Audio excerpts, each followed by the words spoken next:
Scurge Hive is an isometric action-adventure game released in 2006 for the Game Boy Advance and Nintendo DS. I am reviewing the Game Boy version. It is a game that echoes Metroid as intensely as an empty orchestra hall. Hello?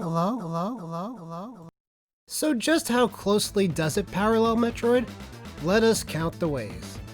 Scurge Hive stars Genosa Arma, a female bounty hunter, hired to investigate a research station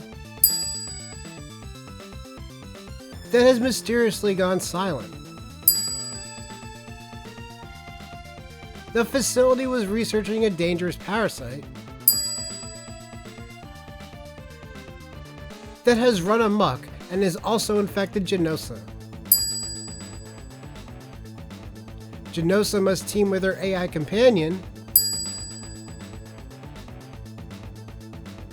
and defend the galaxy from the parasite threat.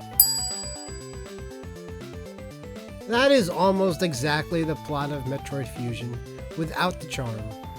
Samus Aran, who says nothing in most of her games, has much more character and gravitas than Genosa. Genosa's conversations with her AI companion Magellan feel like two computers speaking to each other.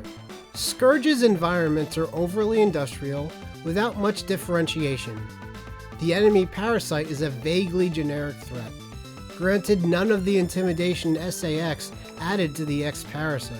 Where the developers differed from Metroid was gameplay. Instead of a side-scroller, the developers opted to make a 2D isometric action game. That makes this a very different looking and playing game than any Metroid title.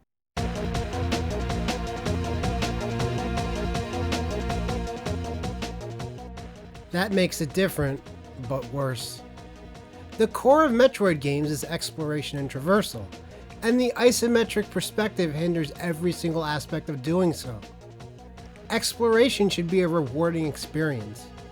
Finding a dead end and finding the path forward should feel rewarding, but it is not here. Designing an isometric game featuring jump obstacles is nearly impossible, and the developers were not nearly successful. Take a look at this, and tell me where the platform is supposed to be.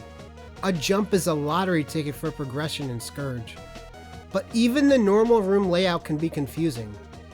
I was stuck in this room for much longer than I'm willing to admit. Where exactly are you supposed to go? Oh, that's pretty terrible. And on top of all of that, you are essentially tethered to save points by the game's infection system. Genosa has been infected by the parasite, but there is no cure to be found. Instead, your suit slows the infection down, as shown at the top of the screen. Once it hits 100%, your health starts declining rapidly.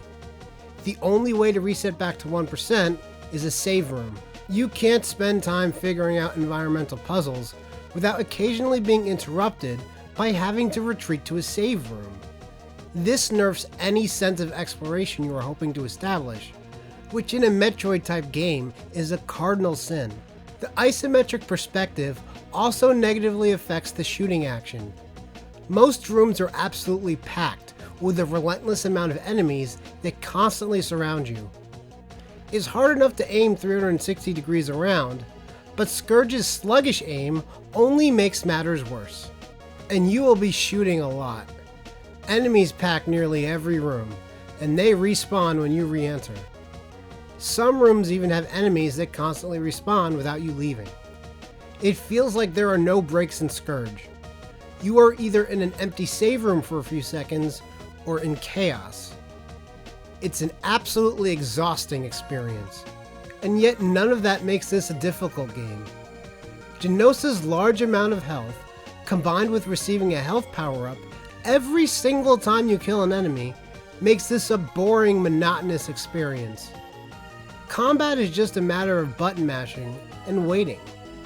You have more to fear from the infection timer than enemies, but the lousy shooting and disappointing exploration are not even the worst parts of Scurge. I didn't think I could have imagined such a tertiary part of a game affecting me so strongly, but here I am, complaining about sound effects. Scurge Hive is the annoying, clingy toddler of video games.